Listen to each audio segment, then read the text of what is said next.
Europe 1. Un gigantesque réseau de fraude à l'assurance maladie vient d'être démantelé.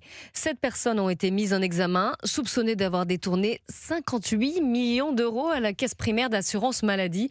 Bonjour Antoine Bienvaux. Bonjour Clélie, bonjour à tous. Selon la procureure de Paris, Laure Becquot, les malfrats avaient un procédé bien rodé pour organiser leur fraude, en facturant notamment de faux soins un petit peu partout en France. Oui, et cette escroquerie rocambolesque débute selon le parquet de Paris à la fin de l'année 2024, lorsque dans toute la France, plusieurs établissements, notamment spécialisés dans les soins dentaires, commencent à établir des fausses factures pour des soins qui n'ont jamais existé.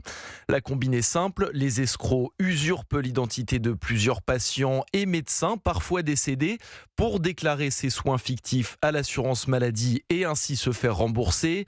L'identité des patients n'est pas choisie au hasard. Tous bénéficient de la complémentaire santé solidaire, ce qui permet aux escrocs d'être remboursés à 100% par la sécurité sociale. Mais face à l'ampleur de la fraude, les services de la CPAM finissent par s'alarmer et ouvrent une enquête. Ils découvrent alors que la plupart des patients soi-disant concernés par ces soins ne s'étaient jamais rendus dans les centres de santé en question.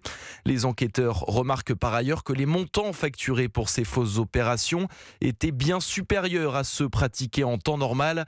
Conséquence, après des mois d'investigation, 7 personnes sont aujourd'hui mises en examen. Elles sont toutes soupçonnées d'avoir organisé cette fraude massive qui aura donc coûté près de 58 millions d'euros à l'assurance maladie.